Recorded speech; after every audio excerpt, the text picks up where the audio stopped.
বাবলু চাহ দিছে চাহ খাই ল এই দে মোৰ 10 সেকেন্ডত চাহখিনি খাই শেষে কৰিব লাগিব দেৰি হৈছে বাবা অ কি হ'ল মোৰ জিভাখন ইমানেই গৰম হৈ গ'ল যে তই ইয়াত 2 মিনিটত মেগী বনাব পাৰিবি তেনেহ'লে তই কুকিয়া খা আকৌ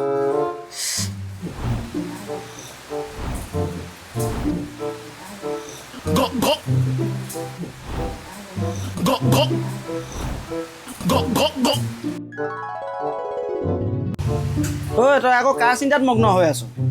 মই কথা এটা ভাবিছোঁ ৰ কুকিয়ালে চাহ বাৰু কিয় ঠাণ্ডা হয় নহয় বতাহে চাহক ভয় খুৱাই দিয়ে আকৌ ধেত কি কৈছ তই वाह क्या लड़का है এইটো কুৰিয়াত দি দিবাচোন ৰ কথাটো তেন্তে ছাৰকে সুধো ছাৰ চাহনো ফুকিলে কিয় ঠাণ্ডা হয়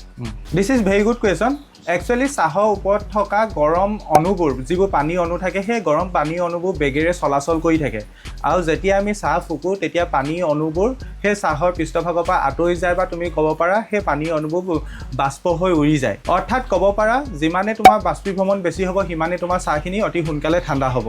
মানে বতাহে শীতটো পলুৱাই নিয়ে ন ছাৰ একজেক্টলি ইয়াক বাষ্পীভৱন বুলি কোৱা হয় ফুকাৰ ফলত আমাৰ গৰম বতাহটো আঁতৰি যায় আৰু ঠাণ্ডা বতাহ আহে ইয়াত দুটা প্ৰক্ৰিয়া একেলগে হয় বাষ্পীভৱন আৰু তাপ সঞ্চালন আৰু তাৰ ফলত আমি যেতিয়া চাহ ফুকোঁ তেতিয়া চাহৰ পানী অণুবোৰ যিহেতু আঁতৰি বাষ্পীভূত হৈ যায় গতিকে চাহখিনি অভাল ঠাণ্ডা হৈ পৰে মই মানে এচি নহয়